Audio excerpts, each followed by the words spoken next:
Takes from New Jersey, it's SNL Nerds, the show where two comics from New Jersey nerd out about Saturday Night Live. I'm your co-host, Darren Patterson. And I'm your co-host, John Trumbull. John Trumbull, season 50, it's come to a close, sir. How do you feel about that? What are your thoughts? I'm okay with it. You know, it's the end of May, so I kind of knew this was coming. It didn't sneak up on you? No, it didn't really take me by surprise. So I was like, we've done around 20 episodes. It's probably going to be wrapping up soon. So, I'm good with it. Yep. How about you? I think I'm all right with it. I'll get more into detail with our thoughts. And we have a guest who's with us, as always, in our hearts, but this time in our hearts and on the microphone, who we always invite on when we have our season wrap-ups, Mr. Dennis Perkins. Dennis, sir, how are you? Hi, guys. Hey. Thank you for having me. It's wonderful to be here, as always. Yeah, Dennis Perkins, if you don't know him, he's written about Saturday Night Live for the AV Club. He's currently writing about SNL every week for a site called Late Nighter. So check him out. Fantastic site. I really enjoy the Late Nighter. Like, you really kind of get really super nerdy with SNL, which I greatly appreciate. I know for a while you had like who wrote what, like who wrote each sketch for a while, which I greatly appreciate. We've said on the podcast we really kind of wish SNL would give their writers a little bit more of their due to let you know who wrote what. And right the on, fact that Late Nighter does that, I applaud. Right on. Yeah, I mean it mystifies me why they don't credit the individual writers when they upload the sketches on YouTube. I think that'd be very helpful. But I think it's a power thing. Interesting. Yeah. Well, yeah, it could be. Could be. Get the mind of Lorne. I don't know. Who knows? Yeah. Are you reading the Lorne Michaels biography, by the way? I haven't yet. It's on my shelf. I haven't. We talked to Susan Morrison a few weeks ago, and I'm still like, I got about, I don't know, like 200 pages to go on it, and really enjoying it though. Yeah, it's a fantastic book. Cool. Yeah, I can. Yeah, it's been it's been a year for Lorne Michaels to talk about himself. So yes. Yes, quite a year. Yeah, so let's dive into this. So yeah, Dennis, season 50. What are your overall thoughts on this season? Did it live up to your expectations? Did it exceed them? Did it unseed them? I guess that's the right word. Non-seed? I don't know. What do you think of the season as a whole? Well, I try to go into each season. It's like baseball season. You look at the off-season trades and moves, and you hope for the best, and you give everybody the benefit of the doubt. So I try to go in without preconceived notions. That said, I was pretty disappointed overall. I was disappointed as a season of itself, and I was disappointed as SNL was they're making a big deal about this big round number. 50 years is a damn long time and a great achievement, and I didn't really think they capitalized on that in the show itself. I mean, outside of the show, they and Peacock and NBC went bananas and lavished all manner of praise in the form of, 50, 60 documentaries. I can't remember. But yeah, the season overall, I average, thoroughly average. Yeah. I don't disagree. I think I do grade season 50 on a bit of a curve because all the extra stuff that we got made it seem like a more impressive season than it actually was. Like I overall, I really like the anniversary special and the specials that we got on Peacock that were about the show's history. I enjoyed the concert special. And I even enjoyed the Saturday Night movie that Jason Reitman did. I know you weren't too big of a fan of that, Dennis, but it was very entertaining and utterly fictitious. Yeah. and I totally get that. I mean, Yeah, I don't look at it like a documentary, but I did find it a very entertaining movie. So Yeah, Yeah. Like I think I compared it to watching The Social Network, where mhm. with Zuckerberg and the twins and everything. Whereas like, yeah, this mhm. is really entertaining, but I'm pretty sure it didn't all go down exactly like this. But the dialogue is good, Yeah. and then the performances are good, so I'm enjoying it. Yeah, no, there were hmm a lot of hmm really good parts of it. I thought Lamorne Morris just rocked the house. I thought he was hmm amazing, and Yes. it was. I'm It I'm was an still. incredibly cast movie. Yeah. Yeah. It was. I'm still waiting for the best of Garrett Morris DVD. I know they'll never put one out, but I swear to God, there's a good one to be put together. And I thought hmm Lamorne did a really good job. I thought he was the highlight of the thing. Yeah, he was definitely one of the But standouts. I Yeah. was watching the most recent John Mulaney's Everybody's Live, and he was telling in hmm his monologue, he was talking about going to the doctor, and the doctor wanted to talk about how great and accurate the Saturday Night movie was. Yes, I He saw the was just clip of very that. Yeah. politely trying to say, it wasn't really like that. And the doctor said, well, I know Jason, and I don't think he'd make things up. And Mulaney was finally just like, I don't want to talk about this anymore. Yeah. Yeah. Yeah. Yeah, I hear you. But yeah, but John, what? So, your overall thoughts on season 50? Did it live up to the hype or nah for you? As a season, I think if you put aside all the anniversary stuff, yeah, I don't know if it was the greatest season of SNL. I I I think kind of a recurring theme was they had a lot of hosts that I like. They had like John Mulaney come back, Nate Bargatze, Scarlett Johansson, Yeah. but all John those Hamm. shows, Yeah. yeah, John Hamm, and all those shows I ended up being like a little disappointed by to one degree or another. So I don't know. Yeah, Yeah. and Yeah. I think. Yeah. also it's like the season kind of zigged where it zagged because like if you watch the shows from early in the season, it's pretty obvious they thought that Kamala Harris was going to win the Yeah. election, Mm. and they were kind of gearing everything towards that, and then the Trump Mm. unexpectedly won, so Yeah. yeah, so They they kind kind of of had to pivoted, like. and that of course went a long way to making the show less entertaining for me. So Yeah. Yeah. For sure. I mean, I mean, I don't disagree with anything either one of you said. Yeah. I feel like I don't because like, I remember one thing you mentioned about this season is like we kind of thought there would be more former cast members hosting this yeah, season, or like maybe we kind of thought that they would kind of dig into more of the past for hmm this season. But like it seems like they saved all of that just for the specials, and then just treated this season like a regular ass season, and there yeah, wasn't it was kind anything. of business as usual. Yeah. Yeah, and Hmm. while the season did do a few things that I thought were kind of different and innovative, like in the season we saw the rise of the midnight matinee pre-tapes, and they brought back the animated shorts. Like they were kind of doing something different to, I guess separate itself from the other season, but at the same time they also kind of took a few steps back, like repeating sketches that worked once, like hmm just Bowen Strait and Washington's address and all that stuff.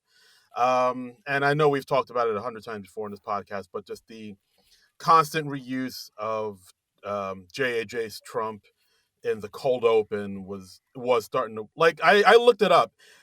The last 5 shows had JAJ's Trump in the cold open, like back Yeah. to back to back to back, and that's bananas. Like I think like the last hmm 5 hosts, the last 5 shows was Trump was in the cold open. Then before that, we got that teenage girl group chat cold open with on the hmm Mikey Madison episode, which I thought was pretty great. It was like one of the better episodes just because it didn't have Trump in it. And I was like, oh, I see. They found a way to talk about the news, but not just do like a beat for beat recreation of what happened in the news. And like I wish they would Yeah. have leaned more into that, but they kind of really didn't. And so yeah, I think the season, like there are sparks of I saw sparks of like, oh, we're trying something different here, and like there are sparks of some newness, but we're still taking a few steps back to just kind of going through the old beats. I felt like. Yeah. I mean, that's. I think if I have a big criticism of the season, the repetitiveness of the cold opens is probably the big one. Just because it really feels like they're writing all the cold opens by rote now, and I'm not really surprised by anything they do. It's just like, oh, they start as one thing, and then Trump comes in and interrupts, and and I just feel like I'm repeating myself constantly on that, and I'm trying not to do that. But yeah. No, Yeah. that's So Dennis, what did you think? Did that bug you at all? Yeah. I mean, speaking of trying not to repeat yourself, try writing like thousands of words about these cold opens and try Yeah. not to repeat yourself and be completely boring. So I'll try not to be boring here.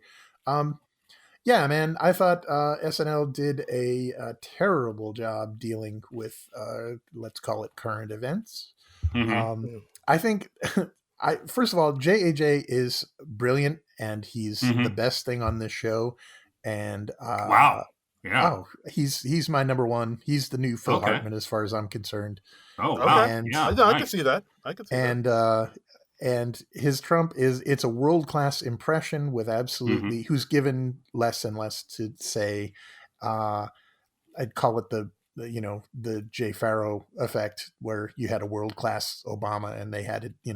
He was just left floundering, and the impression was just inert because there was no substance behind it. And Yeah. same thing Yeah. here. I think paradoxically, I found JAJ's Trump more entertaining the more it seemed like they just gave up trying to make it just let him be weird and riffing and like the interruption, like when they had, I thought it was a really funny idea to have build up this huge thing with Hamilton, and they brought in Lin-Manuel. Lin-Manuel, and they set it up to be this big thing, and then they had them freeze and him just kind of riffing, and then they did that with the Last Supper thing, which I thought was cute, and the last one when he's in the audience doing crowd work, and I'm like, why not? They have nothing to say, so they might as well let Johnson just be weird and accurate and funny. Yeah, I mean, I think if we just had like one or two of those, it would have been fine. I want a little more variety in there. And my big objection, I got into this a little last week, is I think the show still treats Trump a little too much like a normal politician instead of recognizing what a break from all the norms he is. So that bugs me a bit. It feels like they're still treating him with kid gloves to a degree, Yeah. No, I see that. Well, I think that's the thing. They're leaning into the buffoonish part without tying that to the menace part. Exactly. They don't really get his maliciousness. Yeah, they seem very satisfied to do that, and well, I swear to God, I'm not going to ramble on forever and get all ranty on you, but with this person in the White House who has called out Saturday Night Live by name as an enemy and has threatened networks and comedians by name called them out and threatened them with losing broadcast licenses and legal repercussions for making fun of him. It is SNL was going to be under a microscope for how they dealt with this. And I think that what emerged was capitulation on their part. Just they found a way to be irreverent about him without really upsetting anybody, and I think that was lousy. Because something I've learned from the Lorne biography is he always wants to find, no matter who they're caricaturing on the show, is to find a degree of likability to it. And it's like, okay, yeah, but you're giving this guy a likability that he doesn't really possess in life, and so it's an inaccurate portrayal in that regard, and that bugs me. That bugs me a lot. Yeah, I mean, did you feel the same way when they brought in Mike Myers to play Leon Scum? Like he's like I think the way Mike Myers did it, like I did find it kind of I did find it like a little bit, I don't want to say endearing, but he did find a way to find the humor in it, but at the same time maybe show that this guy was maybe Yeah, he found a way to like show him he was like a bit of a odd goofball, but yeah, doesn't really Hmm. play into the fact that he's also a terrible human being. Like, what are your thoughts on that with Leon Scott? Uh, Mhm. yeah, I mean, yes. hmm Similar. I think it was just you had Mike Myers. He was willing to do it, and it was a funny caricature. But again, there Yeah. was there was no. I think if anything, it's like you try to pull out the public service aspect when the cold opens actually reference terrible things that they're doing. Hmm. Uh, but then the sketch and the characterizations are so tied to just the mannerisms and the impressions rather than, I mean, their conceptions are so toothless, that Yeah. it's, Yeah, I don't know. It's a no, bummer. It was a bummer all season. yeah, Yeah, no, I get that. I wish they went a little harder overall. So Yeah, yeah. I mean, I think my issue on that is because like they don't seem. I mean, that just comes down to the writing, and I don't think the writing staff really has any very good writers that can do political comedy.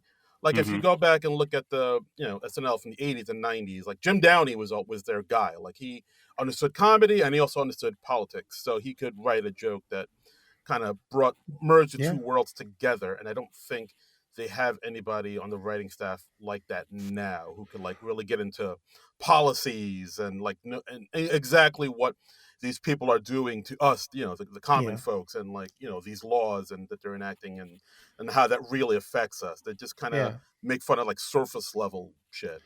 Either Hmm. that or those voices are not uh, Yeah, that too. elevated. I Hmm. really, I think this is more of a top down thing. I mean, everything you ever read about SNL and writers people who've worked there, is that there are always smarter ideas in the room.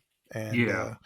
sometimes I can't remember who said the quote, but it was in the Hill and Weingrad Saturday Night Book, where you would try to, the writers would spend hours and hours of their lives trying to figure out why sometimes in a show the smartest idea in the room gets on the show, but also the dumbest idea, and a lot of interesting stuff uh, gets canned, and you never see it again. And it's all this top down kind of decision making from Lorne, and it's on his wavelength, and you just that's what you do. You spend your entire career at Saturday Night Live trying to figure out what exactly the sensibilities of this person Hmm. are.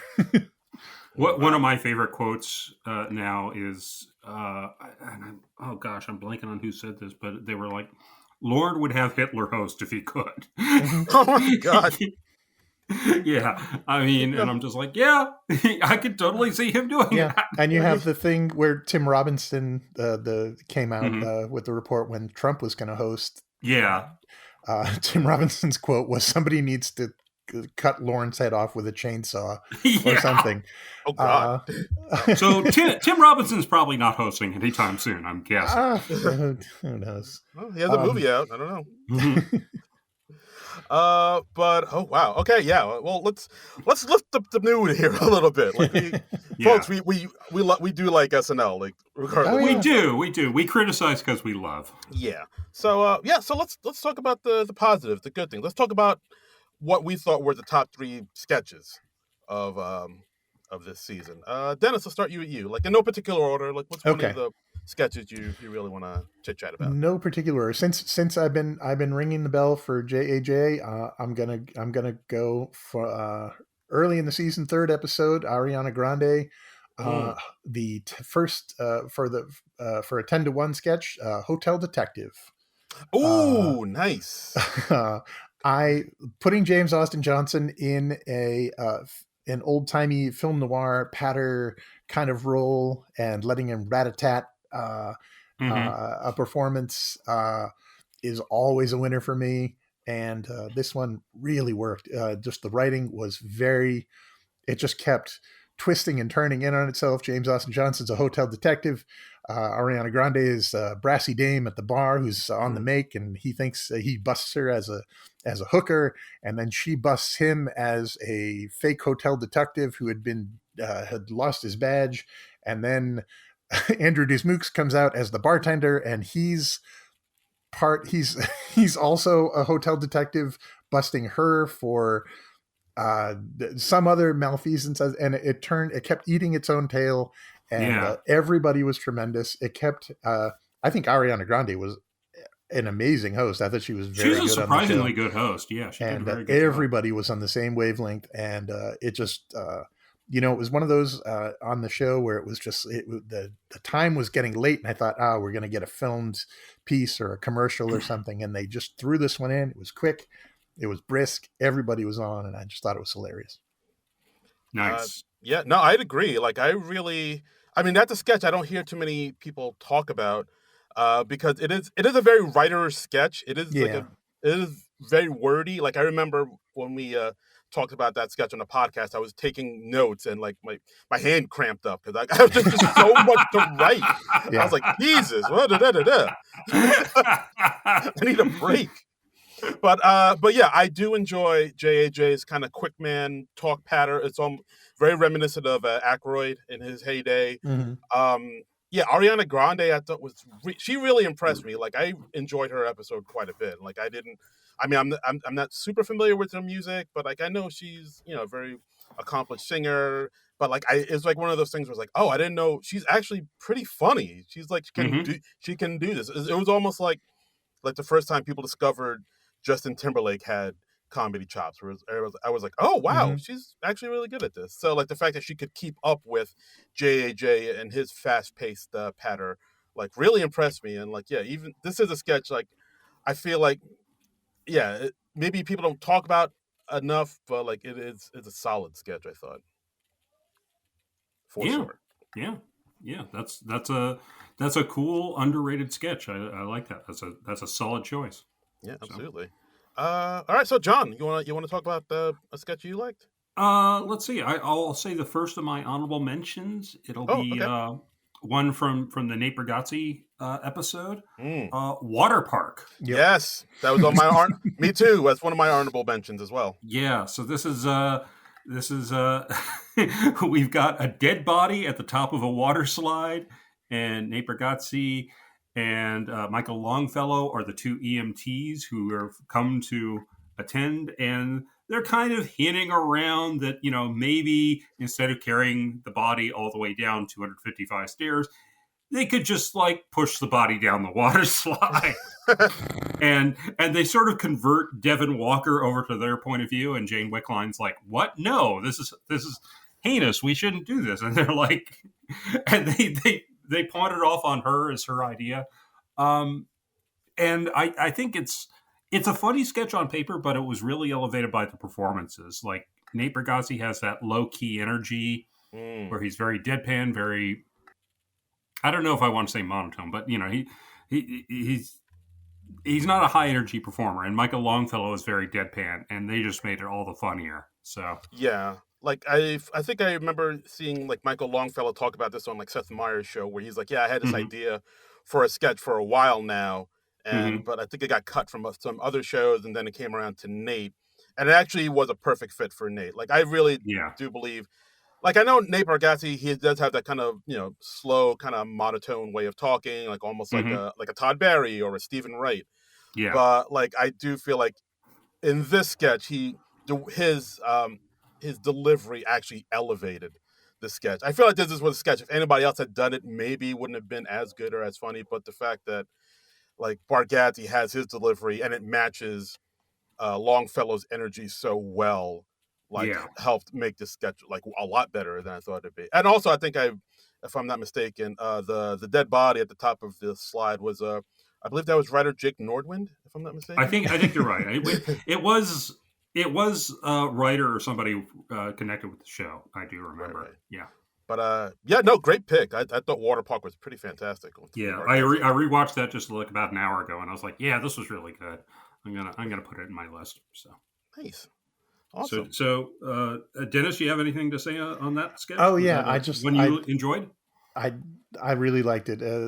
Nice slow build on the kind of passive aggressive ways that they kind of built up to doing the thing that everybody kind of secretly wanted to see happen anyway. Yeah. Yeah, really good, really well done, really underplayed and not over Yeah. elaborated. It just kind of Yeah. allowed to exist in the human space, I think. I also liked how they periodically just cut to a group of kids waiting in line, just to remind you that they were there. They weren't usually in the shot, but they were just like, "Hey, kids, do you want to vote? What do you think we should do?" And then and it ended with the picture at the end of the slide, so it had a nice finish too, which is often a problem. Sometimes sketches just don't end strongly, and this one had a good ending. So. Mm-hmm. So, Darren, what would your first pick be? I'm gonna go with a pre-tape that it's the first time I saw it was pretty jarring to me because I feel like this pre-tape I feel like was one of the most edgiest the show has ever gotten in a while. Like I kind of feel like I watched the sketch, I was like, this feels like it was written by the ghost of Michael O'Donoghue. I think I know what you're going for. I don't know. What is it? Okay. Well, I don't want to steal your thunder. Is it from the Ariana Grande episode? No, actually. Okay. That's all right. No, yeah, that I can see that one. Go on. We'll cover your choice then. Okay, I'm talking about one from a Timothy Chalamet episode. I'm talking about Oedipal Arrangements, my friend.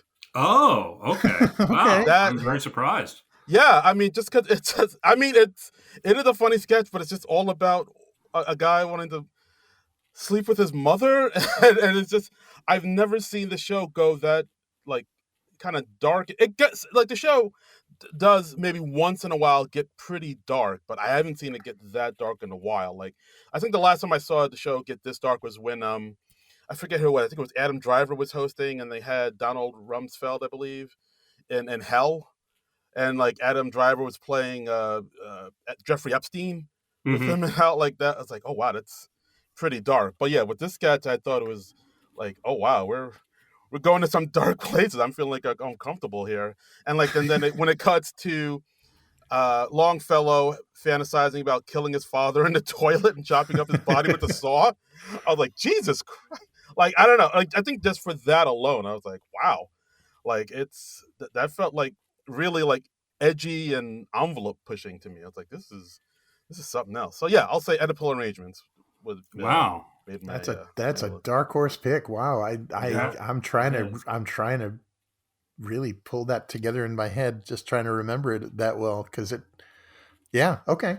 Yeah, I'm gonna have to go back and rewatch that one because I don't have much memory of the Timothy Chalamet show at all, and I didn't review it for this one. So okay, all right. Yeah, so I'm gonna have to go back to Oedipal Arrangements. I'll have to go back and listen to hear what I thought the first time.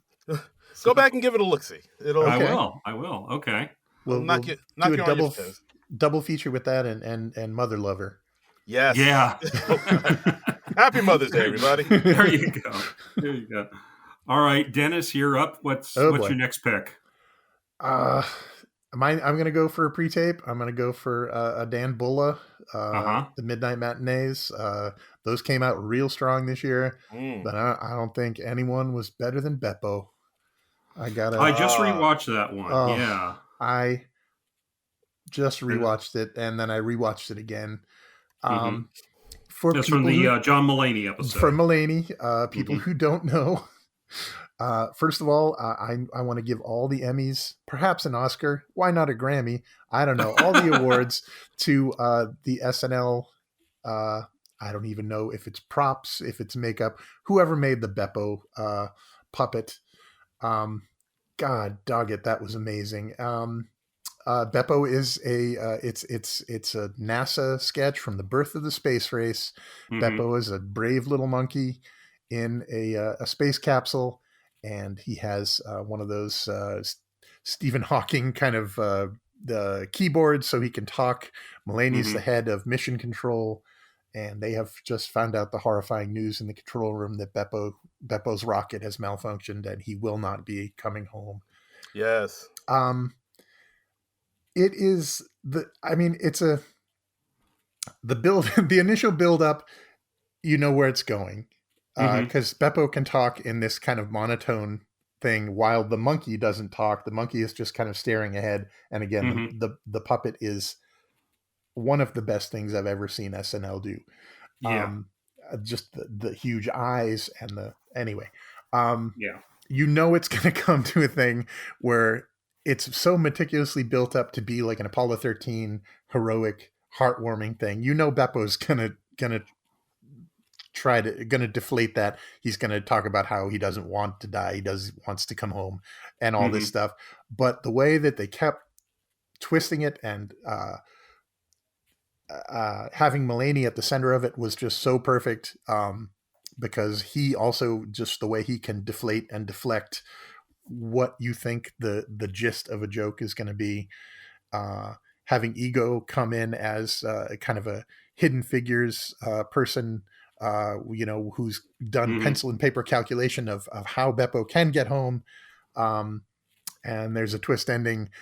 And when the I don't know if I want to spoil it, but the people in the control room rip up into applause at the end, and I feel like the audience I wanted to jump up and applause. It was just such a perfectly encapsulated little film. Everything about it was so beautifully mounted as a short film, but also as was Sarah Sherman. Oh, hey-o. Isn't that your wife, Tom? Not anymore. Not anymore. Yeah. Outstanding. Everything about it. I hesitate when we do these. It's like, well, they can't all be pre-tapes because it's Saturday Night Live. But this was just so good. But yeah, I have some pre-tapes on mine. So yeah. I love Beppo. I love Beppo. Mm-hmm. It's just fun to say Beppo. It is. Yeah. That was a good one. I rewatched that one earlier today, and I'd forgotten that was a pretty good one. So yeah, I enjoyed that. Yeah, fantastic, fantastic pick, Dennis, and wonderfully shot too. I mean, it really just, was. The look of it is amazing, and and the Beppo puppet or animatronic or whatever he is just technically so good. Yeah. And just one of the things that I you go back and watch them and you think you remember it, but then there are just little touches. Mm-hmm. There's just that one point Mulaney, he has to tell Beppo he's gonna die, and he's like, how am I gonna tell a monkey he's gonna die? And James Austin Johnson is one of the technicians, and he just the way he delivers, use Beppo's words. It was it's James Austin Johnson as a character in a sketch, and it's just meticulous and it's beautiful, and everything about that sketch. I teared up. Well, there's a moment where, after they've been deflating it, and then they convince Beppo he's finished, and then Beppo types in, "Beppo, make Earth proud," and you're like, uh-oh.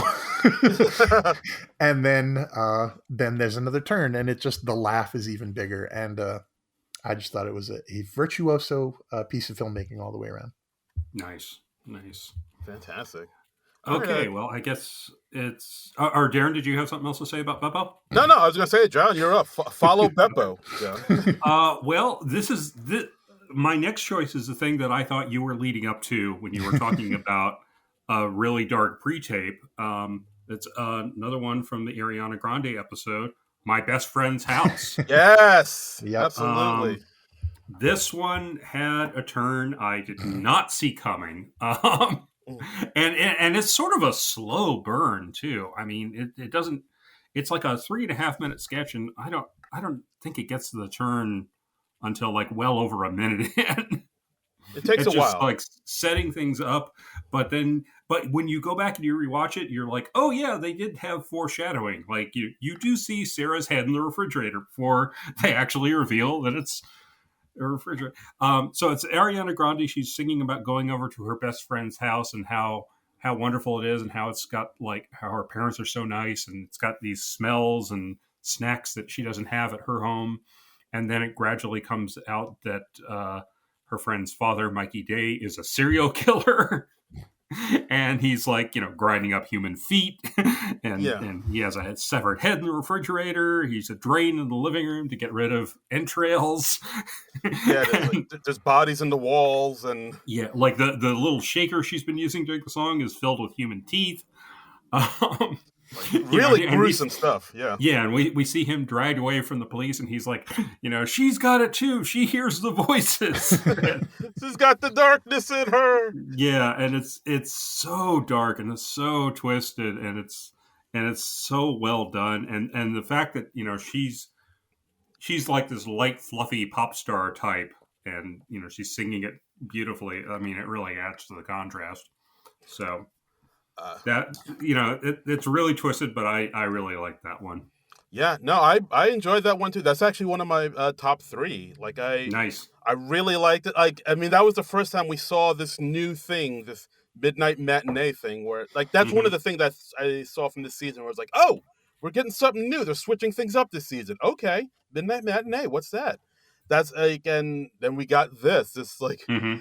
this kind of like you said, like this light. It starts off very light and fluffy, kind of a pop star thing, and singing about being at your best friend's house, and then like halfway through, or a little bit more than halfway through, it takes this extremely dark turn, but it's hilarious, and I don't know. Yeah, I really dug this one for sure. Yeah. Dennis, any opinion on this one? Yeah, really well done. Having a singer for a host, you think they're going to showcase her, and so you're kind of lulled into the pleasantness of the and how well produced it is, how catchy the song is, and it's this light and fluffy and sunshiny, and there's going to be a turn somewhere, but you don't know it's going to be that, and very well done, Dan Bulla. I don't know. He came out strong. That's it's there are very few, as we've been saying, it's very infrequent that a writer will even be acknowledged on the show. But getting your own title card is a big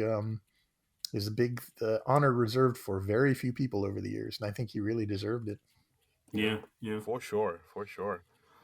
So yeah, I'll go with my my last pick for the top three then. This one again, this is like another sketch. Maybe it's just me. Maybe I just have off kilter taste or something. But like, I feel like this is one that I really like that I didn't hear a lot of people talk about. It's from the Bill Burr episode. It's Calling Dad. Which yeah. Oh, you did?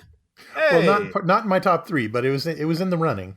Yeah. Because like I thought this was like a really interesting sketch, because like if it felt like they were like really, it's a sketch that was like really trying to get into some real life, real shit. Like if I almost felt kind of moved by it, because like if you don't know, it's Dismukes and Devin Walker calling their dads, and whenever, as most people know, when you talk to your dad, he always talks about like kind of surface level stuff, like, hey, how's your car running, how's your job and stuff, how's the Knicks doing, stuff like that. But the sons kind of push back on that, and it's like, no, Dad, stop asking about sports. I want to know about you. How are you feeling? And then the fathers don't know quite how to answer that, and like then they get into some real stuff about like, because like the fathers want to say, yeah, I'm getting older now, my friends are dying, it's starting to scare me, but they have to couch it, and like my team is getting older, I'm going to all my team's friends funerals, and I don't know how much life my team had. Like, I felt like it was really kind of deep. I thought, I was like, oh wow, they're really talking about some real life shit here. Like I don't know. I think it's like one of the few times where the show really had like kind of a really deep message it was trying to get across about how things about like death and mortality kind of pop into a lot of men's lives, but they can't really articulate it very well, so they have to like couch it in talking about something else, like about the car or something like that. Like I don't know. I don't know. This sketch kind of stayed with me a little bit. Like I really dug this sketch quite a bit. If I may, that's a cool choice. I really there's something I responded to it very strongly as well, and there's one line that really got me because I'm originally from Massachusetts. I grew up near where Bill Burr did around the same time Bill Burr Right. did. So I always I always feel like he's kind of I can relate to and just talking to my dad who is older, and there's when Dismukes first gets on the phone with Bill Burr, says, "Hey, Dad." He's like, "Hey, son." It's like, "Yeah, I just wanted to call and say hello." And Bill Burr is like, "Okay, I'll let you go." And, Yeah. and you have to be like, no, it's not. It's not just a little check-in. This isn't a duty that I'm doing. I actually want to talk to you. That one set the tone, and I was with it the whole way through after that. Yeah. I remember that line when Bill Burr's, "All right, I'll let you," like that. I've heard that so many times. My God. I feel like a lot of people have, but yeah, that "I'll let you go" is, oof, that hit.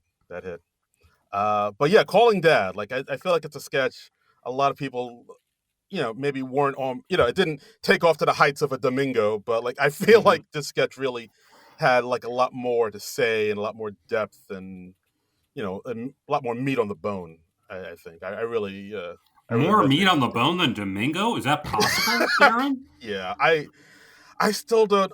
I don't. I mean, Yeah, I know. side tangent. I still don't understand. We don't the get the appeal. Domingo thing, Dennis. Yeah. Oh no, I don't either. Okay, Yeah. yeah. I feel like we're like Ben Wyatt talking about Little Sebastian. It's like I don't know. Yeah, a little bit. What's, Yeah. What is the appeal? I don't get it. It's Yeah, kind yeah. of a small horse. Yeah. Yeah. Yeah. Hey, I man, I don't. Sometimes things just catch a wave, and you don't. If you're not, if you that's didn't true. catch it, then you're left behind. I was a little that way with David S. Pumpkins too. So yeah, that's you true. know, I mean, I thought it was funny. I just didn't think it was the end all be all that everybody else seemed to. You didn't anticipate it becoming an animated special? I did not. That was wild. Yeah. What was that? Yeah. Oh boy! All right, so Dennis, the Domingo animated special is coming, don't you? Oh, they got Pixar working on it right now. Yeah. All right, Dennis. I think we're into your top three. Oh boy! If that's how you're doing your ranking. All right. So. Oh man. One left. Let's see. Pressure's on now. I think we're gonna hold you accountable. All right. Just because I want to highlight somebody who I think was underused this season, I'm going to go with What's That Name from the John Mulaney episode. Mainly because of how I think SNL is squandering the idea of Michael Longfellow as a devilishly mischievous game show host. He just seems born to play that guy. Yeah. He really does. What's That Name is it's a repeater, and it's from the Bill Hader years. Yeah, it's an enduringly funny idea, just about how our the way we kind of run our mouths on social media and pay lip service to the people in our lives runs up very much against the idea that we don't really pay that much attention to them. This one, it moves it into the political sphere with Mulaney's contestant being confronted with his social media tweets about for example, Black Lives Matter. And, right. Remember their names. Yeah, he had one. Yeah, scolding people for remember their names, and Longfellow's devilish host just saying, for whatever, how much money, if you can name one name on that list, and Mulaney's like, and then he's like, apart from George Floyd, he's like, right. And what Mulaney comes up with is eventually Letitia Nolans. Yeah. And that was funny. The idea that they brought out the actual Tim Kaine, former vice presidential candidate, as somebody to confront Mulaney with his idea about the looming crisis of democracy and not being able to get Tim Kaine, and then bringing Tim Kaine out at the end for another question and offering him even more money if he can remember Tim Kaine's name, who Yeah. they've just and then finding out that the other contestant is Margaret Atwood, so Author that of The John, Handmaid's Tale. yes, Yeah. author of The Handmaid's Tale, so John Mulaney can, before he knows it's her, can confront her with what The Handmaid's Tale is really about. Yeah. I don't know. Yeah. It was smart. It was funny, and I think Longfellow, it's where he belongs. Yeah, that I love that that's your number 3 pick, because that was also my number 3 pick. Hey. That was the thing I was going to say next. And Oops, sorry. no, hey, it's fine. It's I love that they lined up like that. I mean, I really love that sketch, and it also spoke to me. They had Hillary's running mate Tim Kaine in there, and like literally not a month before the sketch aired, I think in November. This was like the last episode before the election, if I remember correctly. I literally had forgotten Tim Kaine's name. I was talking about the election with my housemate, and I was like, oh, yeah, Hillary's, her running mate wasn't very good. He was just like this big tub of cottage cheese. And then I blanked on his name because he was just so bland and unmemorable. And then he was like, well, he's not like Tim Walz. And he's like, I'm literally named Tim, and I'm just like Tim Walz. And then they put up Tim Walz side by side. And what a good sport he was to do that. He's even got the same first name. Yeah. And I agree with you on Michael Longfellow. He's really good at, he, like, Bill Hader's of course the gold standard for the devilish game show host, especially for What's That Name. But Michael Longfellow found his own notes to play in that, and he's also evil, but in a different way. And it was really strong. And I believe Mulaney has a hand in writing these too, so they're really strong. So yeah, no, I definitely hope that they'll use Longfellow as the game show host in the future. I really feel like he proved himself. If you remember the tortoise sketch from the Emma Stone episode, where he gives Emma Stone his old tortoise that like lives for centuries upon centuries. Like I was like, oh no, he's good in this kind of maniacal game show host role. I hope they give him more to do. Yeah, like, in the future. Yeah. Okay. All right. So I think we all said our top 3. So I guess we can get into honorable mentions about now. So okay. John, kick us off. Oh, okay. Well, no. I was going from honorable mention up. So I'm going up. I see. Okay. All right. So the next. So let's see. What's That Name was number 3 on my list. So number 2 on my list is probably the sketch that I've rewatched the most from this season, and it's something from the 50th anniversary special. It's the digital short Anxiety with from The Lonely Island and several other folks from SNL's history, just talking about how everybody who ever worked at SNL had anxiety. Yeah, and we've got Bowen Yang and Andy Samberg, and Andy Samberg's kind of leading Bowen through SNL history, just pointing out, you're not alone in having anxiety about working here and doing this show. And, like Billy Crystal, Eddie Murphy, and like all these people had IBS. And it's just so goofy, and it's so well directed by Mike Diva. It's really impressive. It's really funny. It's one of my favorites, and it's such a catchy song too. Yeah, wow. I did not even think about putting that, but yeah, you make a good point. Like I love the fact that they talked about something that's a very real thing throughout the history of the former cast members of SNL. Like I mean, Bill Hader's very open and honest about how the show gave him a lot of anxiety, which is probably one of the main reasons why he won't come back to host. But he has hosted. But... He has hosted, but like I don't think he'll host it again. I think like the last time he hosted might be the last time. I don't know. But yeah, it is something I have panic attacks whenever I come back to host. And, nice. I like that. But yeah, it is something that like kind of unites a lot of the current and past cast members. So the fact that they were able to make a a video about that was like I thought it was pretty interesting. So yeah, Mhm. great choice, John. Great choice. Yeah, Thank you yeah. much. Out of Thank you much. I didn't even think of pulling anything from the special. So hey, good Yeah, good sneaky I call was there. like, well, hey, Pretty sneaky, sis. we didn't discuss this beforehand, but I was just like, look, yes, it is the anniversary special, but it was live, it was new sketches. I think it counts. You know, Oh yeah. it's an episode of SNL, so as far as I was concerned, it was under consideration. So Okay, fair enough. So I'll just run through my honorable mentions then real quick. okay.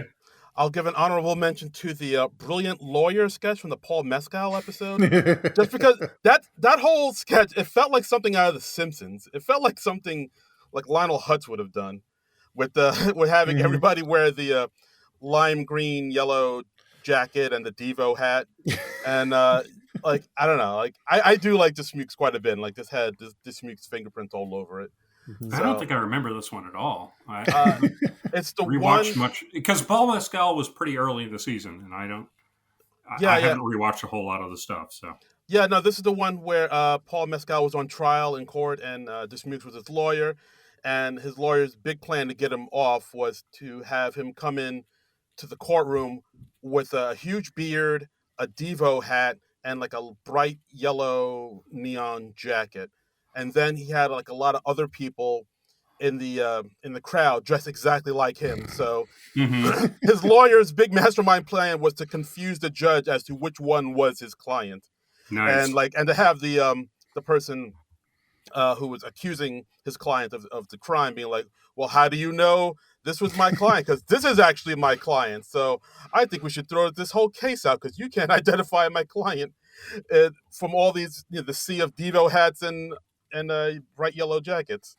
Yeah, It and was then pretty silly. and Yeah, then there's that sounds wonderfully absurd. So there's a yeah. turn later when that doesn't work, where he's like, "It's don't worry, I've got it. Plan B," and the plan B was, "If you find my client guilty, Your Honor, I'm gonna kill myself." Exactly. I know it's a sketch I don't think a lot of people talk about a lot, but there's a lot of good in that sketch. It's very Simpsons coded, so maybe that's why I liked it so much. I'll also give a shout out to even though I'm not a huge fan of his, where he's taking a stand up, the Dave Chappelle sketch, Evacuation Alert. I thought Yep. was pretty fantastic. Like, this was of course around the time where LA had to evacuate because of the fires, and so they, Oh yes, that was a good one. yeah, Yeah. and like basically like Chappelle had to get his family out the house, but before he did that, he had to get like money he hid in the walls and guns he hid in the Yeah. clock, and his second French family he hid away in the cupboard. And Oh did And you had to get cut the gun or cut something out of the family dog? yeah, he had to, yeah, yeah. there was blood spurting everywhere, Yeah. and yeah, like this was like the most animated I've seen Chappelle in a while in this sketch. I'd So, forgotten that one, and if I'd remembered and rewatched that one, I probably would have put that somewhere on my list. Yeah, so that's a great call, Darren. Wow. yeah, no, that sketch was like, oh wow, That's this is something. I'm like Jack Black in High Fidelity now. I'm like, damn you, that should have been mine. Yeah. That was a good one. And then I'll give a shout out to two sketches from what I thought was the best episode of the season, the Lady Gaga episode. A Long Goodbye, which is the one where they're riding the motorized suitcases around, kind of just because it gets so absurdist. And then the fact where they hmm have Gaga and Marcelo riding around the motorized suitcases, and at one point they like go like backstage, and like they hmm kind of break the fourth wall a little, and then they're like driving it through the audience, Yeah. and I was like, oh Yeah. wow, that's a nice, cool little use of the of the space. Really explore the space, like because they don't really use that don't really use that in mid sketches. They all use like they'll go Yeah. backstage, from time to time, but never in a sketch. So I was like, oh, I thought that was Yeah. pretty cool. And I'll say Birthday at Friendly's, just because that Yep. one was just, it was so out there. It was they just really pushed the Yeah. envelope with that one. It was so weird. So I'll give a nod to those two sketches as well. That Yeah. was, in case people don't remember, that was also from the Lady Gaga episode, right? Yes, that's the one Yeah. where convinced Heidi to lie that it's her birthday so they can get free ice cream, and Mhm. it turned out that like if you they caught her in the lie, and then there was consequences where like they basically turned it into Indiana Jones and the Temple of Doom, where she like Yeah, they and literally had Mola Ram come out yes, and take out exactly, somebody's heart. Yeah. And yeah. they got real specific with at one point the apparently everybody at Friendly's worships the Mesopotamian god demon Lamashtu. Yes. Just little details like that. I'm like, somebody in the writers' room I really, don't think really I had a lot realized of that was a fun. real god. Yeah, I had to Google that one. Wow, I thought that was just something they made up for Yeah, the sketch. Lamashtu. Look him up. I think Wow. my favorite part was at one point Ashley Padilla comes in. She's just when they're in the middle of all the Temple of Doom sacrificial stuff, and she's just like, "Oh, excuse me, where's the bathroom?" And Sarah Sherman just goes, "Oh yeah, just down the hall to the right." I love them breaking that reality for just a moment. That was a great. It's sketches like sketch. that. It harkens back to like that one they got in trouble for with Beck Bennett with the windshield replacement. Oh, Safe Light. Yes, Safe yeah. Light. You're wondering like you know the sketch starts and you're like, oh, product integration, and then the sketch goes on. You're like, product integration. Is Friendly's on board with this one? Is Friendly's down with this? Yeah. I don't remember how that played out. I don't remember if they were or they were not. I don't know. Yeah, it could go either way. Who knows? We'll see. Friendlies, call us. Let us know. Do you Lamashtu or not? Yeah. Okay. So Dennis, any follow ups for you? Any? Yeah. Let's see. Quickly. I really liked. I was kind of disappointed in the Walton Goggins episode, but Yeah. I really liked the Second Amendment sketch. The one where James Austin Johnson unfortunately fell off his high heels and hurt himself. But that was just the perfect use of Walton Goggins. The founding fathers are signing and they're like, all right, we've got the First Amendment enshrining the right to free speech. What should be the most important? And everyone's like, you just hear somebody in the corner is guns. And it's Walton Goggins and his name is Matt.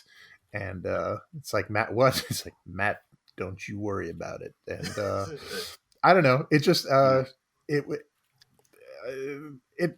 glanced up on the issue itself and the absurdity of the issue in the current climate, but it was basically just Walton Goggins channeling the perfect amount of Walton Goggins hood. Mm-hmm. You don't play.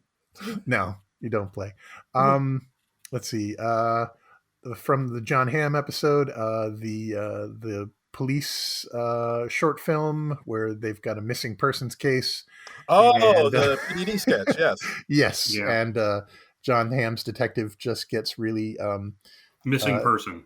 Yeah, he gets really pissy and dejected when about the idea that they're going to order pizza, but he can't call it a pizza party. He keeps getting very excited about the pizza, and it kind of infects the entire squad room, and it gets more and more absurd. And I thought that was really funny. I thought Hamm, I wrote in my review, to kick off my review, it's like there was a time when John Hamm hosted SNL when he had to kind of convince us that he's funny. Whereas now we know he's just the biggest goof in the entire world. Yeah. And he was so perfect in that sketch. He was just really funny. He hammed it up.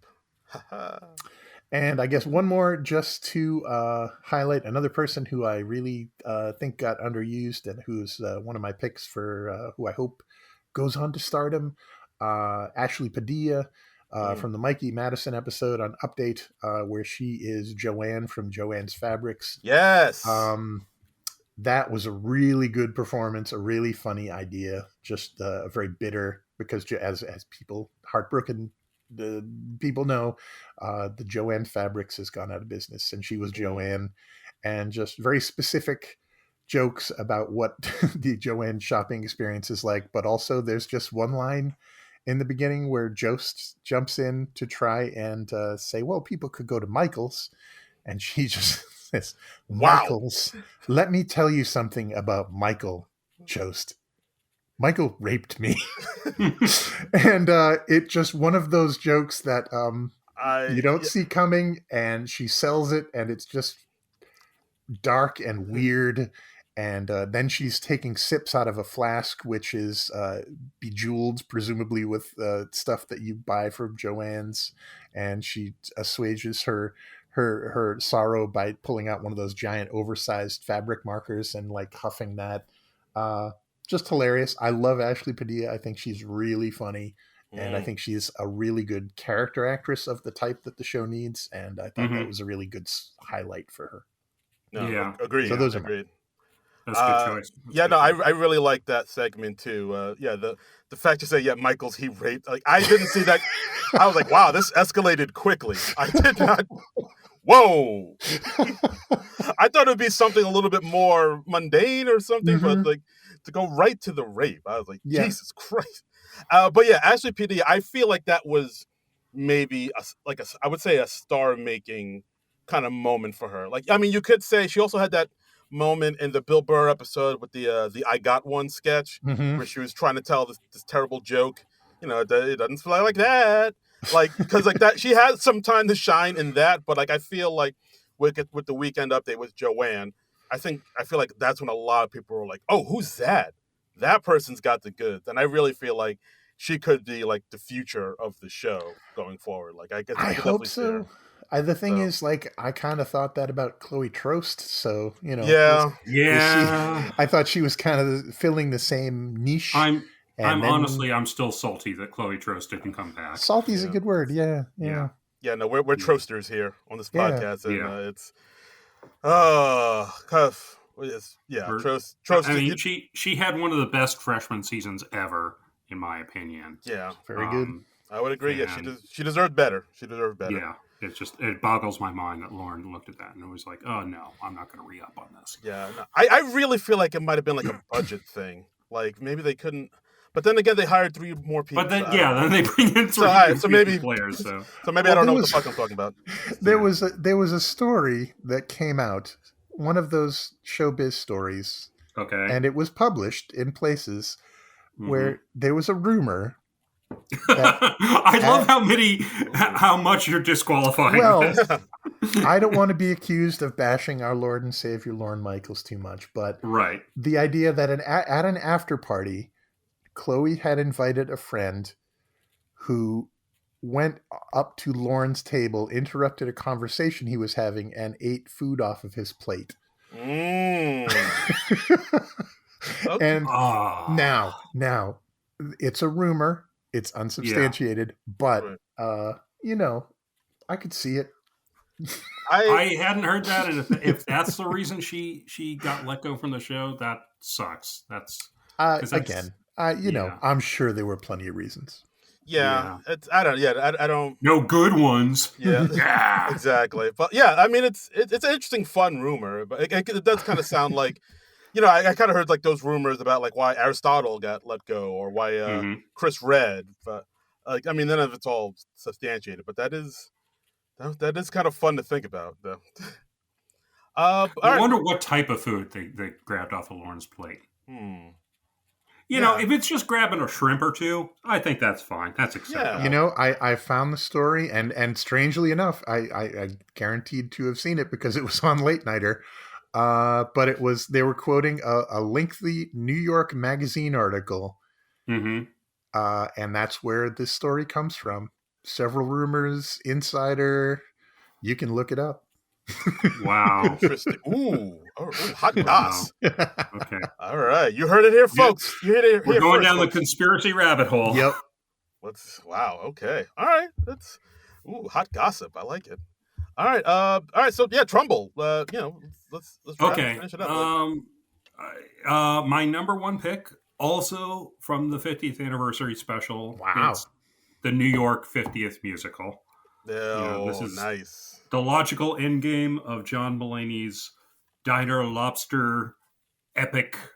I don't know how many of them there are right now, like 6 or so, I think. That sounds about right. You know, and it just going through all of New York City from the last 50 years, from 1975 to today, and with cameos from so many cast members, we get Lin-Manuel Miranda in there again. We got Nathan Lane spoofing Hakuna Matata with cocaine and some vodka. We got Adam Driver in a hot dog costume. We've got Kristen Wiig as the Green M&M, making Jason Sudeikis and Will Forte make out. Nice. We've got Jenna Ortega and Kevin Costner being very uncomfortable in the audience. Yeah, Costner looked like, what the fuck is happening? Like Costner's like, why am I holding this Elmo head? What's going on? He seemed very confused and put out. He does. He was like, I was not told about this beforehand. And it's very funny. It's one of the funnier ones they've done, and it's fun to see everybody. I love how like 3/4 of the way through the sketch, like David Spade, who started out the sketch with Pete Davidson, he's just back in the audience. He's like, yeah, I got a feel for it. It's really funny, and I'm a sucker for those sketches, so I really enjoyed this one. Yeah, no, that was a good one. Like, I think it's one of like the first time we saw Diner Lobster, it was such like a new thing. It was like, oh wow, this is like something we've never seen before. But then they just kept on going back and repeating it, like they did the souvenir shop and then like the Subway thing, and then like we felt like it was kind of hitting the same beats. It did start to feel a little stale, but I will admit the one in the season 50 where they go through the history of New York, it kind of revitalized it a little bit for me, and I really did enjoy it. He sustained that better than I ever would have imagined. And there have been some weak entries in there, but I thought this one was really good. And if they don't do any more ever, then it's a good one to go out on. Fair enough. So, okay, cool. Dennis, do you have any thoughts on it? Oh, no, I'll chime in with you guys. Yeah, I think they got real stale, especially once it stopped being so specific. I mean, Dino Lobster was just such a weird, specific idea, obviously stemming from a bit of observational New Yorkness, and and then they did gas station sushi or whatever it was. But then after a while, it just became, let's just do parodies of various Broadway musicals and montage of things. But this was I agree.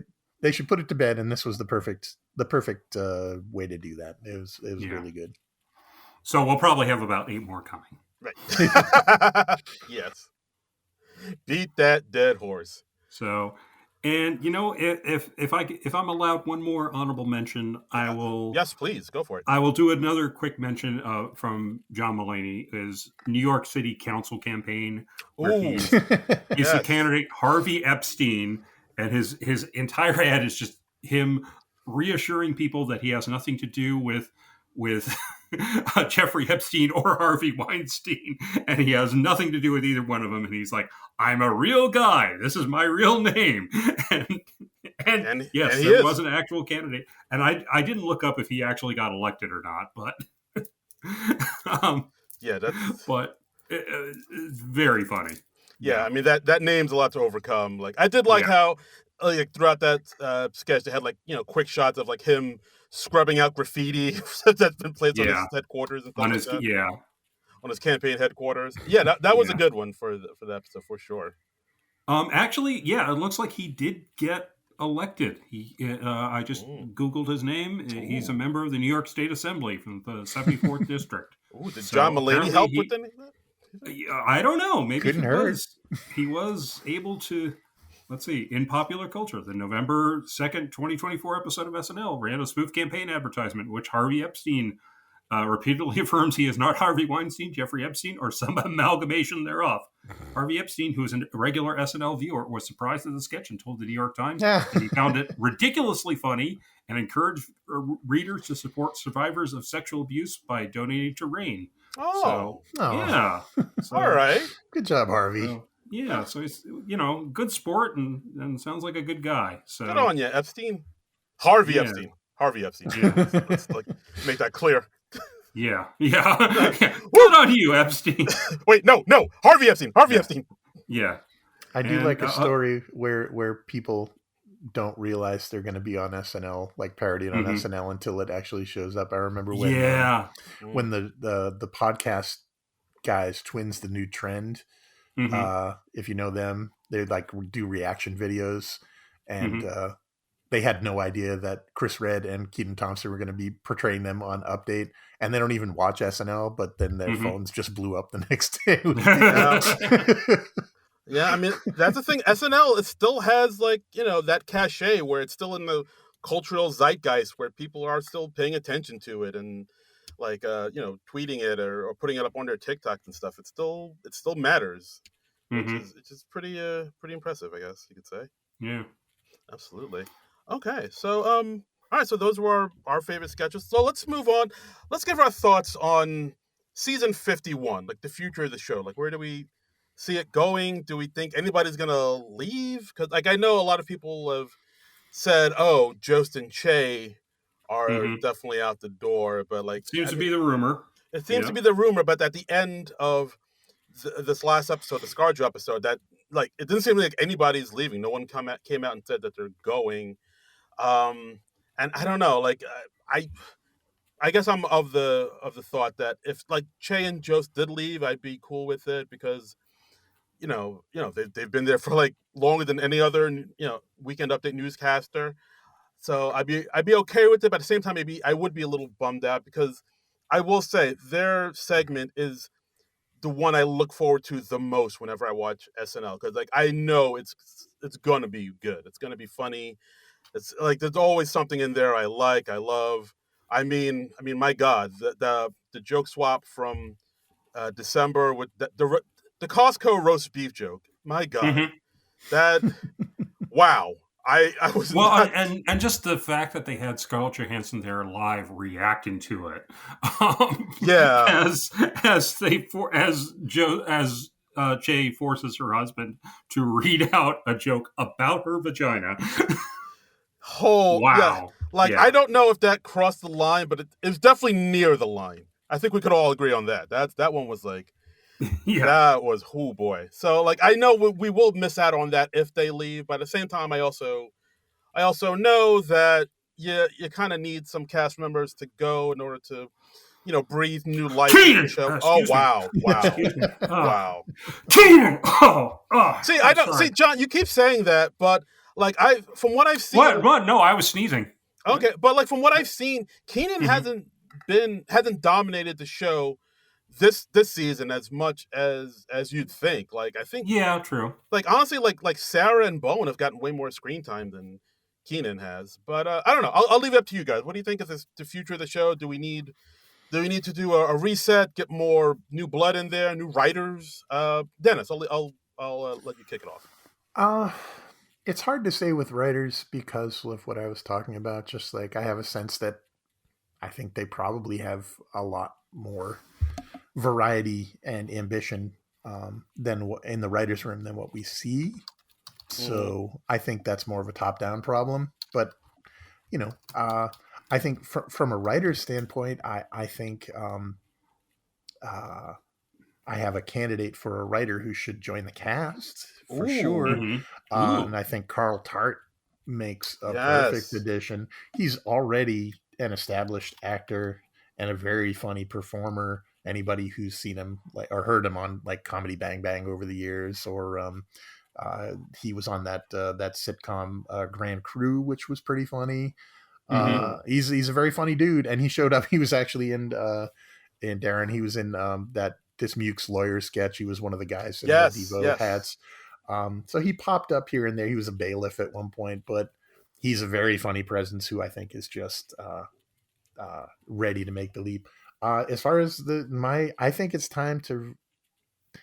In my predictions for or my hopes for next year, I was pretty brutal. I basically halved the cast.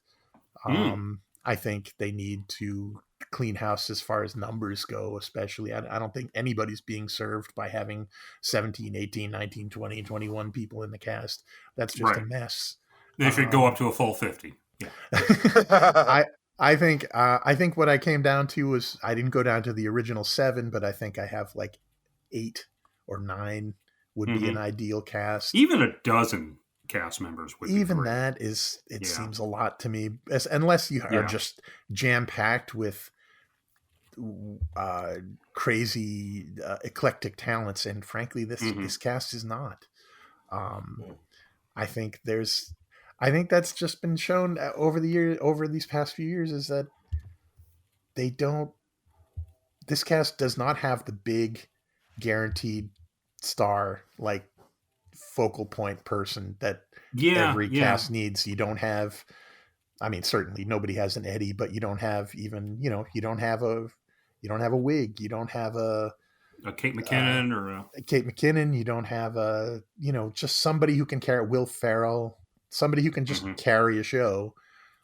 I think you got a lot of interesting pieces. Yeah. mhm. But I think you also have a lot of cases where people have risen to the level where they're going to get. And I think it's time to cut a lot of people loose, unfortunately. I feel like a jerk for suggesting it because I know it's a big thing for people to be on the show. And it's also a really Mhm. big thing for people to get cut from the show, Mm. especially Yeah. if they haven't made their mark yet. I think it's going to be really interesting to see. Maybe we'll see some cast members leave of their own volition. I feel like there maybe been a good amount of people who wanted to stick around to be on the show on the 50th season, and there may be some people who are like, okay, I'm going to leave and go out on a high note. Yeah. Um, Well, there's been the one speculation that's come up. This is akin to like people who do like when Fox News or somebody has like a body language expert on to oh analyze the God, news, yeah. but people have been analyzing the good nights from the end of this Hmm. season where Bowen was very emotional, and Yes, people have been and asking Sarah about had it. a like sort of a mock Yeah, sad face, and and Bowen yeah, has been and asked about it and basically done a no comment. I'm not talking about it, rather than saying mhm. no, of course not. So that would be surprising, but Yeah. I mean Because I was that's It gonna makes you say, anyone. like, think. Yeah. yeah, because I was gonna say, like you said, there hasn't been a breakout star in this cast, but I feel like Bowen is like the closest to that because like he Hmm. has been in Hmm. movies and he has his hugely popular podcasts and everything. So like Sure. he's, but yeah, I see what you mean. Like he is a bit of a breakout star, but he hasn't been like the star of a movie, or he hasn't like headlined a TV series or anything like that. So he's Hmm. still kind of. But then again, I don't feel like a lot of SNL cast members have done that lately. Like part of me feels Right. like the whole entertainment system is kind of shifted quite a bit. Hmm. Where like yeah, the deal was you'd be on SNL, then you would like go on to star in movies, or you would star in your own TV series, like Polar did with Parks and Rec, or Right. Sandberg did with Brooklyn Nine-Nine. But like I don't, or Kristen Wiig with like Bridesmaids or something. But yeah, that doesn't seem to be the thing anymore. Like even Kate McKinnon, after she left, she hasn't, like all the movies she's been in, she's either been like part of a cast or like second Hmm. banana. She hasn't like led a movie. So like I don't know if that's because of streaming or maybe just because the industry doesn't work the way it used to. But yeah, like it doesn't feel like SNL are really making those big stars like it used to anymore. I just Yeah. think, to me, it just, they haven't found one in a while, and again, I'm always wary of coming across as kind of glib or callous about it, but because being a star on Saturday Night Live is harder than even it looks. I think Mm, there's an it to it. There's an alchemy to it. Hmm. There's a chemistry. There's a whatever whatever branch of science or pseudoscience you want to use as a metaphor. Something happens when you see a star on Saturday Night Live. There's a connection between that performer and you and the audience that is undeniable. And some people have it, and some people don't. And sometimes the people who don't are incredibly talented. I keep pitching in my head, at least, an article about a list of the all star team of people who didn't make it on Saturday Night Live, and what an amazing. Like Sarah Silverman or Oh yeah. yeah, I mean everybody from, like, I mean, you got big and small. You got like Jerry Minor. You got David Keckner. You got Bob Damon Odenkirk, Wayans. for God's Yeah. sakes. You got mm, Yeah. uh, uh, you know Michaela Watkins, Jenny Slate. Hmm. People who have gone on to show that obviously they're brilliant and they're funny and they can do a lot of things, but you can kind of see in most cases why they didn't fit there, or why they didn't Hmm. pop, or why it just didn't happen. And it's a Yeah. weird thing. And I think it's really necessary for a Saturday Night Live cast to have at least one real big star, somebody Yeah, who's that yeah. person, you know. Who makes you tune in week after week? like Yeah, a You know, like a what's tent pole this star. person going to do Yeah. now? kind of. Now, yeah. Yeah, and then some years you have. I mean, I look back to if you've got a cast where you've got in an overlap, you've got you know Hader, Sudeikis, Wig, Hmm. Sandberg, Armisen. Uh, I know I'm forgetting some, but all in that same cast, you're like, Yeah. it's an embarrassment of those kind of people. Hmm. Um, but I don't know. This cast, I don't think they have that, and I think they really need to clean house and try out Yeah. some people to find the next big thing. I would like to see the cast be a little more cohesive. I would like to see a smaller cast, but we've had like a huge cast for like a decade now. I think Sure. that's just kind of how it is. I think the cast is just going to be 15 to 20 people going forward because Lauren obviously I think doesn't want to just remake the entire cast from scratch again. The man's 80 years old. He doesn't want to do that major of a reconstruction. So he'd much rather have people just go in and out. And we're in an age where, yeah, people do these side projects like, Cecily Strong goes off and does Schmigadoon and then comes back to the show, or Kenan Thompson had a sitcom that ran for a couple seasons and then, never leaves the show. And it's just so weird how people can go off and do those side projects. I mean, on the one hand, it is kind of cool that the show has that flexibility, but on the other hand, the cast is pretty bloated.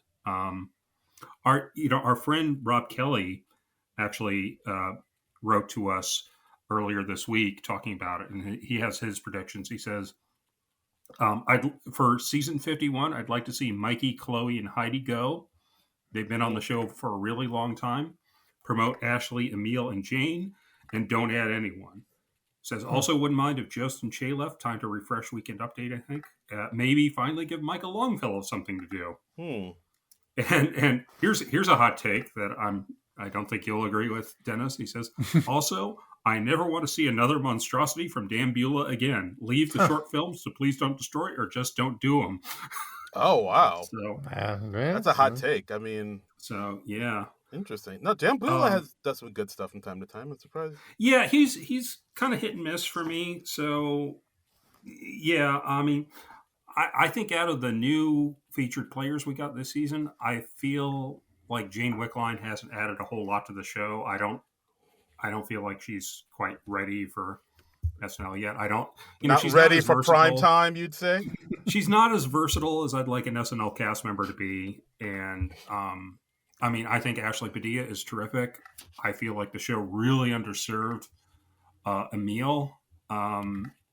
I feel like they really fell down on writing stuff for him, and I feel like they had opportunities that they didn't take advantage of.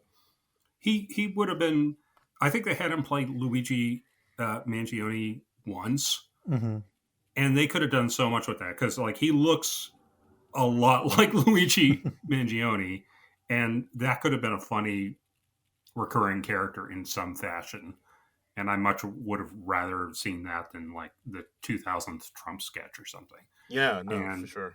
And and I've certainly seen them like put Marcelo in parts. I'm like, why isn't Emil playing that? Emil could have been great in that. And I feel like he just hasn't been afforded much opportunity to show what he can do. And I'd like to see him come back and them write for him better. So yeah. No, I'd agree with pretty much everything you said. Yeah, I feel like they put in Marcelo a lot more because he has this huge fan base now, and like he he trends on on the socials and the TikToks. So like SNL wants to kind of play into that, be a little bit of a slave to the algorithm, so that they put him in more things like that, just so it'll go viral. But yeah, I do feel like I mean the few things that like I've seen Emil carry, I think he's carried them really well. He was in that one sketch with Shane Gillis where it was just him and Gillis, and I thought he was really good in it. And like the times he has gotten to shine, he's shown he can do it. So like let my man do it. Let my boy cook, as the kids say. So yeah, I definitely want to see more of him. I mean, Ashley nothing but praise for her. I think she's the future of the I show. think she's on solid ground though. Yeah, I would say so. Yeah. And I but yeah, keep, yeah, with Ashley, I just, sorry to interrupt. I always, and I've said it in my review, and I've always apologized for it. I see wig in her. mm, I see Mhm. big potential. I've heard Wig. I've heard some people say Anna Gasteyer a little bit. She definitely Mhm. kind of gives off both of those vibes, but at the same time, she's kind of her own thing, I'd say. But either way, I think she's like a really strong performer. Jane Wickline, yeah, like I mean, the only thing that's like kind of really popped for me for her is the thing she does with Marcello, Grant, and Alyssa, Mhm. because like Mhm. Grant, Marcello is like so all energy and she's like so low Is that the energy. couple who has nothing in Yeah. common? Yes, the Yeah. couple that has nothing in common. So it's like the way they're. By the way, I've said this before, but I am so sick of Weekend Update characters who are just nothing but like character trait as the name. Yeah. You know, Yeah. I'm like, give them freaking names. You know, Yeah, like I know. if they did Stefan today, he would just be Club Kid or something like that. And Yeah, it's no, just, that's fair enough. yeah, Fair point. Fair point. Yeah, I drives think. me nuts. Yeah, no, I think it all kind of started with like drunk uncle and girl you wish you hadn't started a conversation with at a party, and we Yeah, just kind of never went back to naming our yeah. weekend update. But yeah, as far as Jane Woodlight goes, yeah, that's the only thing that's really kind of popped for me because she does Mhm. have a very low energy, kind of quirky type of sense of humor. It's like she has like the type of sense of humor that doesn't connect with everybody. Almost maybe like a Kyle Mooney or something like Yeah, that. I mean, Where I think it works on TikTok, but I don't think it works terribly well on SNL. You know, yeah, so, yeah. So I don't know. I mean, yeah, if she was one and done, I wouldn't be too upset with it. But I don't know. no, We'll see where it goes. yeah.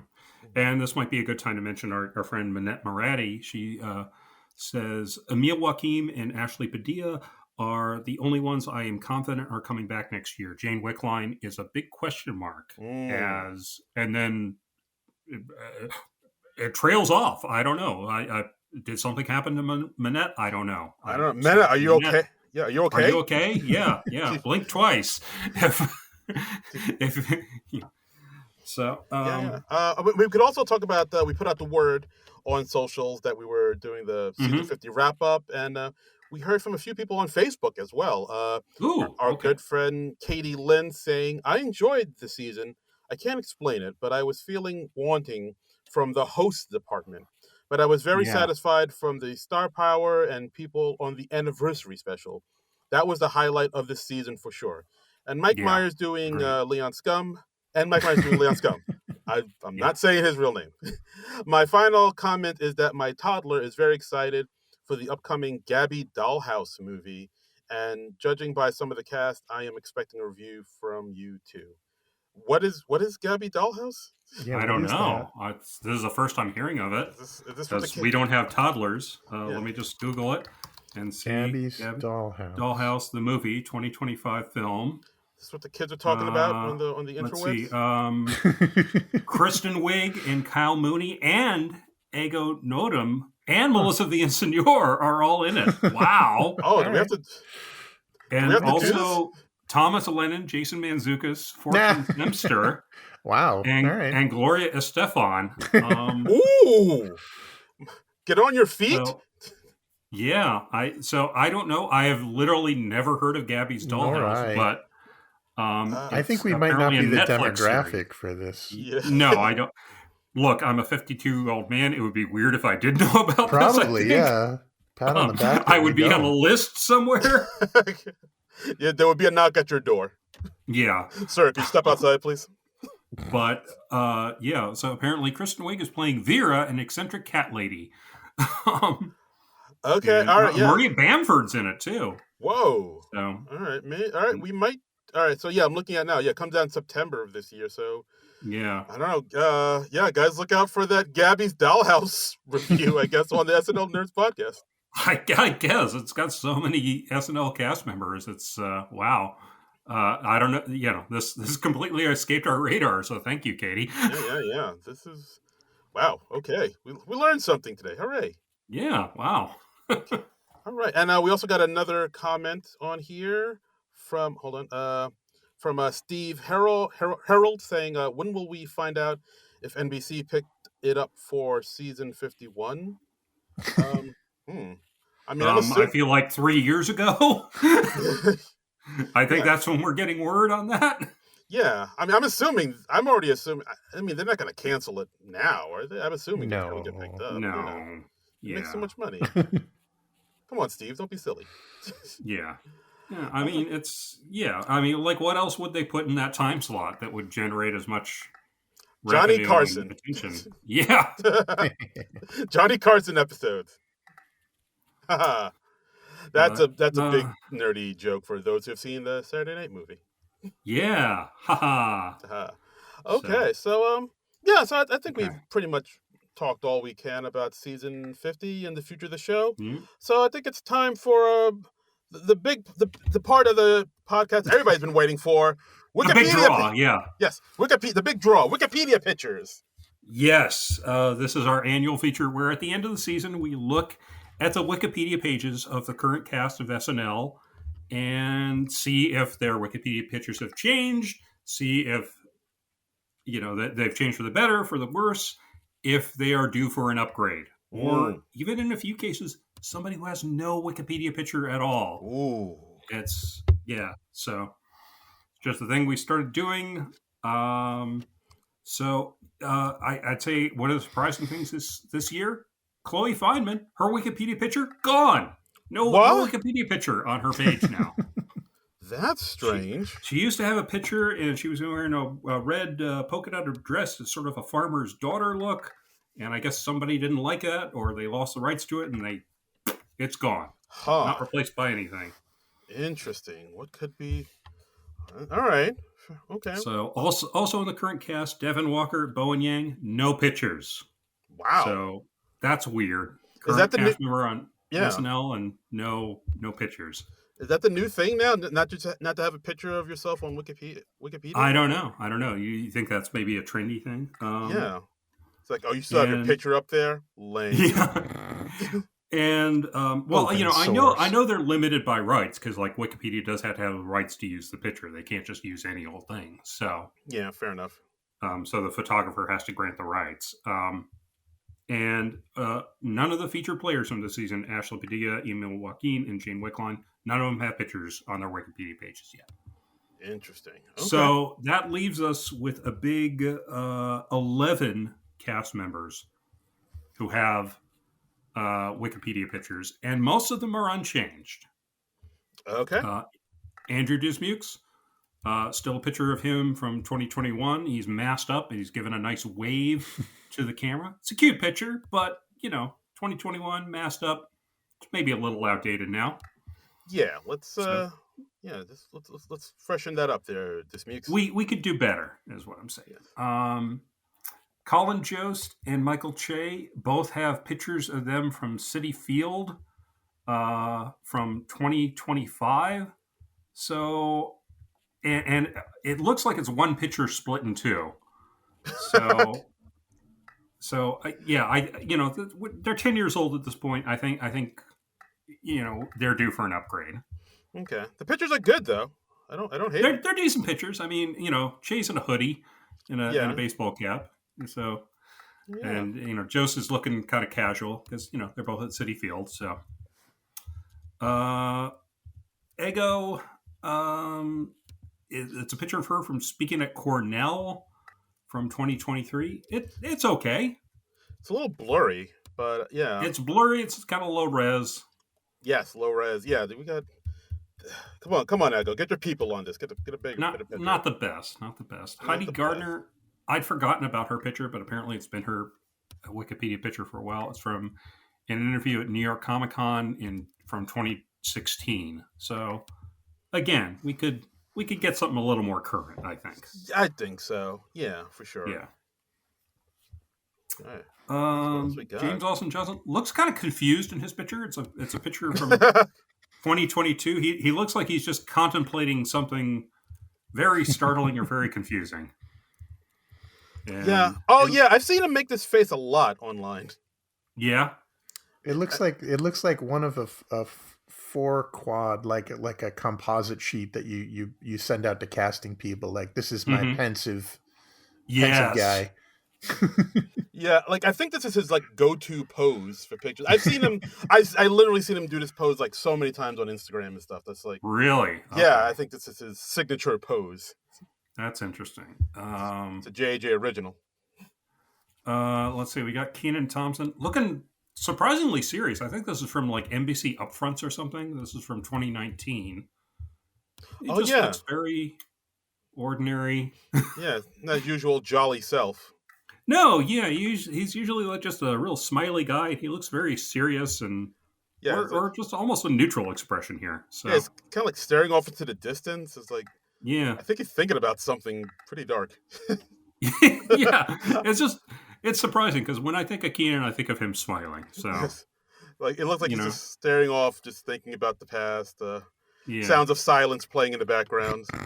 Yeah. Something like that. Yeah. Hello, darkness, my old friend. Yeah. This is a picture you should just gradually zoom in on into his eyes, and just as he's you see the pain, the hurt. Yeah.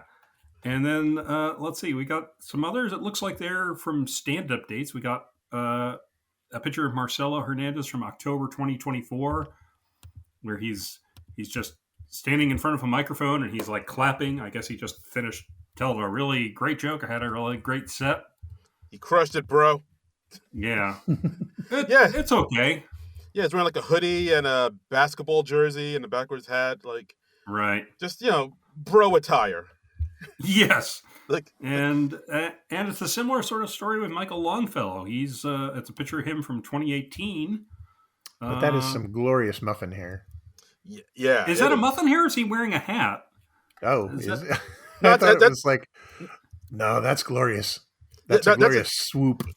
Yeah, that's his hair. Like Bob's big boy hair there. Wow. Yeah, no, that's definitely his hat. It's like almost like what Conan has, but like it looks like higher. Yeah, like Bob's big boyish.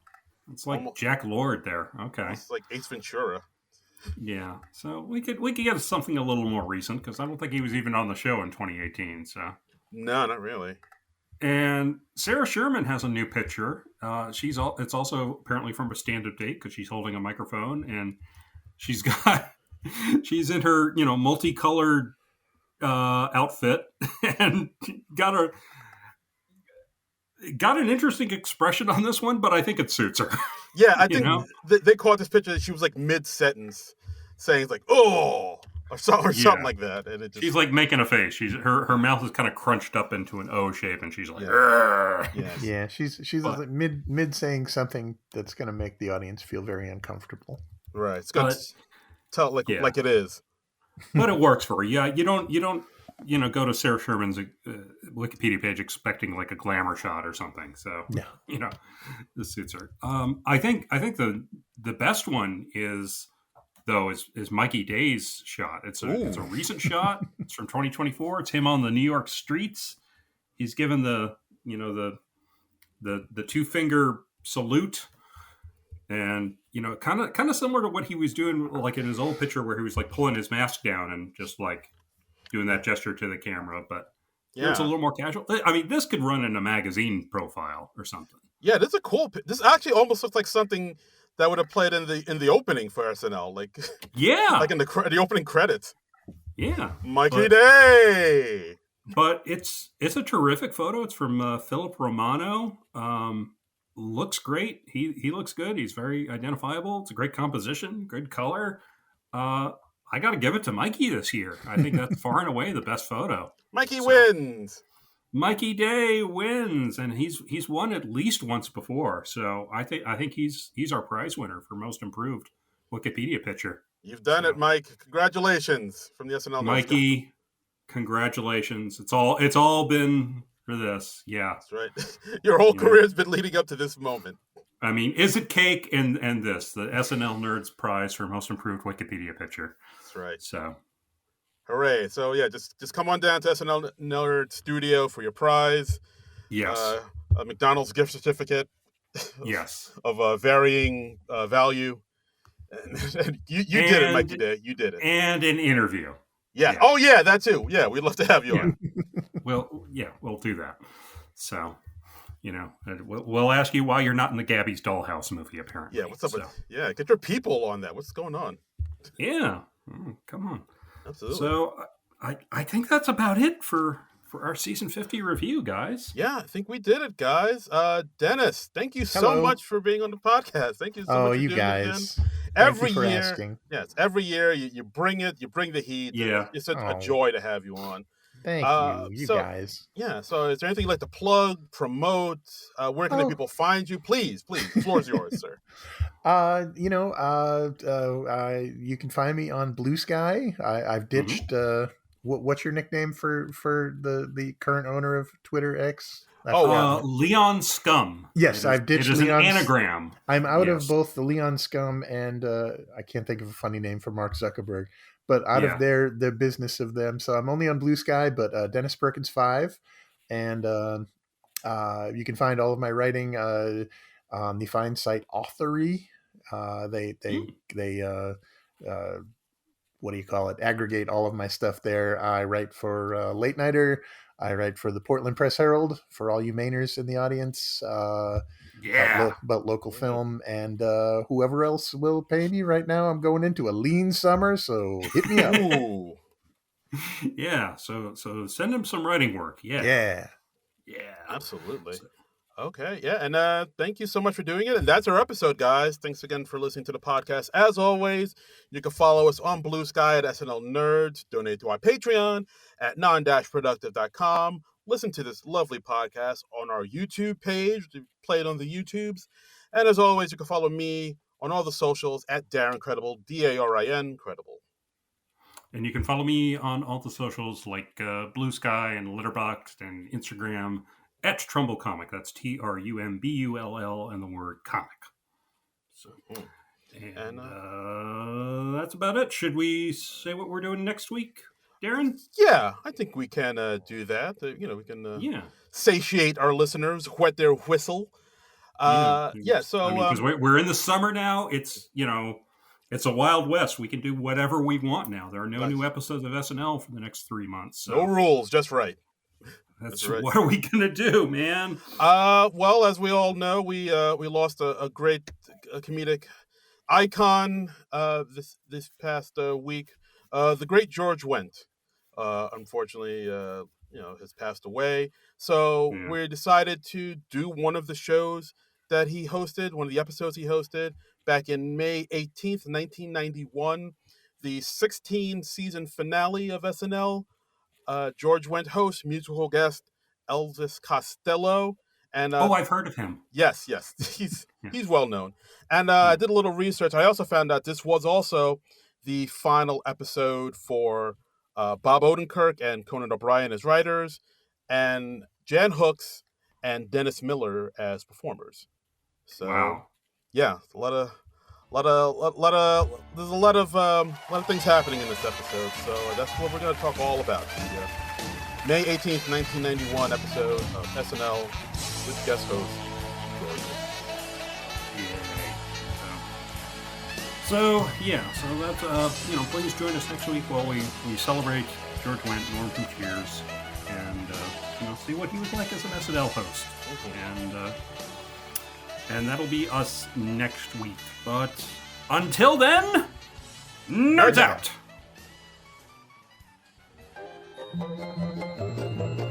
This has been a non-productive media presentation. Executive producer Frank Hablawi. This program and many others like it on the Non-Productive Network is distributed under a Creative Commons Attribution Non-Commercial No Derivatives license. Please share it, but ask before trying to change it or sell it. For more information, visit non-productive.com.